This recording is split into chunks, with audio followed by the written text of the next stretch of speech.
Merci Elena, merci pour cette présentation. Merci pour Star Isar Club de m'avoir invité pour parler de Jupiter-Pluton.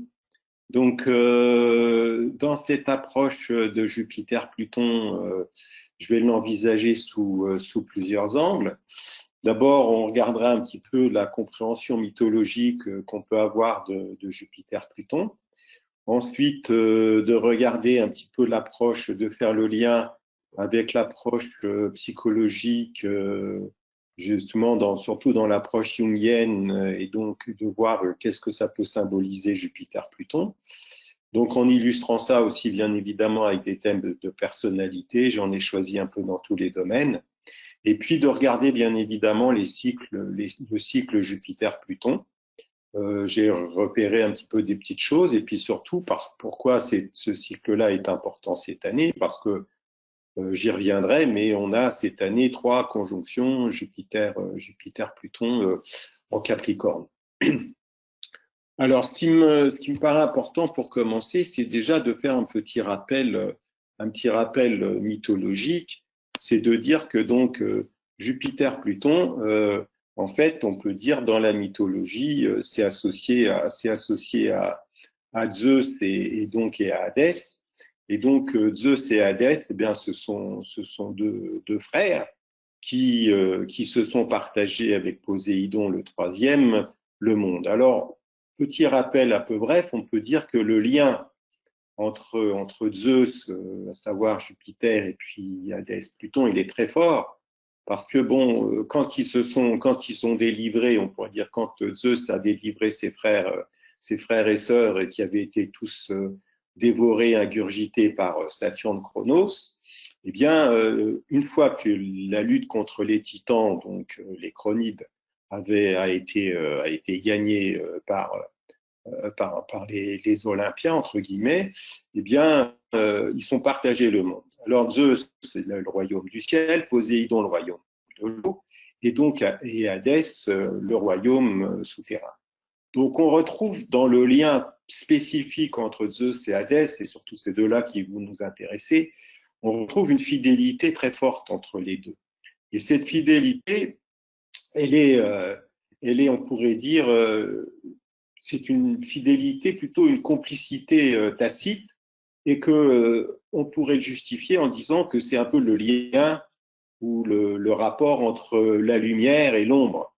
Parce que Jupiter, en gros, étymologiquement, Zeus, ça veut dire ciel étoilé, et puis Hadès, il règne sur le royaume des ombres. On reviendra d'ailleurs sur l'étymologie de son nom, mais il règne sur le royaume des morts, sur le royaume des ombres. Alors, il y a plusieurs petites histoires comment dirais-je, qui attestent de ce lien fort entre les deux, et en particulier donc le lien qui les a, on pourrait dire, unis au moment où Asclépios, donc qui est le fils d'Apollon, et Coronis, qui a été élevé par Chiron. Et donc, Chiron lui apprend l'art de la médecine, si bien qu'il a fini par dépasser son maître, entre guillemets. Et donc, un jour, contre de somptueux honoraires, eh bien, il a ramené à la vie Hippolyte, donc selon certaines versions, qui était le fils de Thésée. Et puis, donc, Zeus ne pu supporter qu'un mortel empiète sur les prérogatives de son frère, donc Hadès, et donc frappa Asclépios de sa foudre, puisque à Hadès, il n'y avait plus personne descendait dans le royaume souterrain. Alors, sans rentrer dans tous les détails, on pourrait dire la mort d'Hippolyte était injuste, et donc l'intervention de Zeus a rendu le pouvoir sur les morts à Hadès. Et donc, parce que la puissance qui était acquise par Asclépios dans l'art de la guérison, ça mettait en péril la suprématie d'Hadès sur le monde des morts. Ça, c'est la première petite histoire. Il y a ensuite celle qui est la plus connue, bien évidemment, c'est l'enlèvement de Perséphone.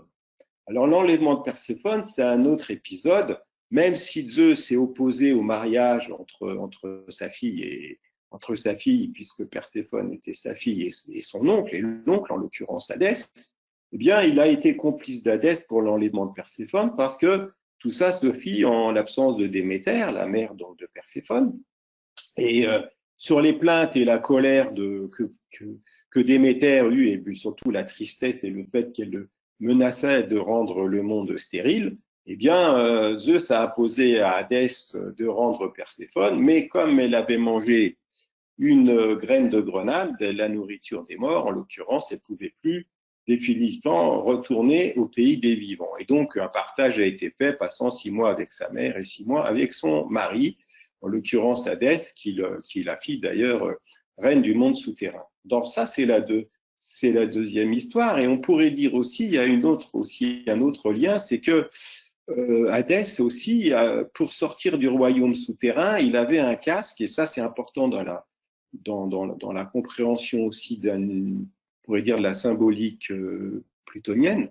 Il avait un casque il mettait un casque, ce qu'on appelait un casque d'invisibilité, qui lui permettait de sortir de ce royaume souterrain, ce qu'il a fait 2 fois, et pour lutter contre les titans, et une autre fois pour aller se faire soigner. Donc, une fois pour la lutte contre les titans, donc je disais, une autre fois pour aller se faire soigner suite à une blessure qu'il avait eue par une blessure à l'épaule qui lui avait été infligée par Héraclès. Et cette blessure, elle pouvait être soignée que dans l'Olympe. Et donc, de ce fait, il est allé de nouveau dans l'Olympe se faire soigner avec la bénédiction de Zeus pour cette guérison. Et donc, on voit bien que cette épaule, pour lui, ça représentait bien sûr le siège de la force physique. Et donc, on voit bien que Zeus, on pourrait dire, associé à Pluton, on voit bien qu'il y a quelque chose d'une complicité, vous voyez, entre le monde d'en haut et le monde d'en bas. Et on peut voir on pourra voir justement dans cet aspect Jupiter-Pluton, et donc surtout les cycles qui démarrent là, ça peut être intéressant. On peut associer ça d'une certaine façon à une surpuissance, parce que associé à Pluton, justement, Zeus, il peut être aussi, et donc Zeus-Jupiter, pardon, peut être dans une sorte de démesure du pouvoir. J'y reviendrai. Il y a une phrase qui est intéressante que j'ai relevée dans l'Iliade, que Homère prête donc à Zeus, pour montrer comment il est puissant. Et je vous la cite, il dit « Je suis plus puissant que vous tous, faites-en l'épreuve afin de vous en assurer, fixez une chaîne d'or au ciel et que chacun de vous, dieu ou déesse, s'en saisisse. Vous ne pourrez pas entraîner Zeus, mais s'il me plaisait de vous faire lâcher prise, je le pourrais.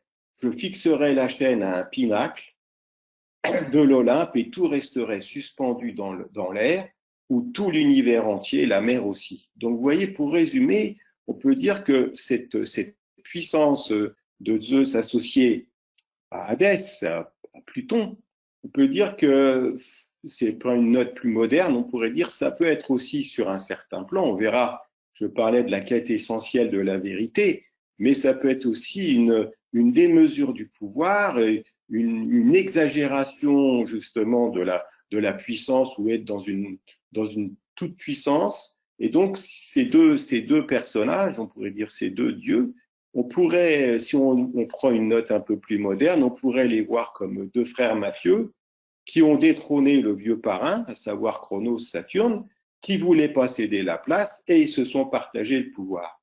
Alors, attention à ceux qui veulent venir sur leur territoire, parce qu'ils peuvent risquer de graves ennuis, et on voit bien avec cette complicité tacite qui les unissait.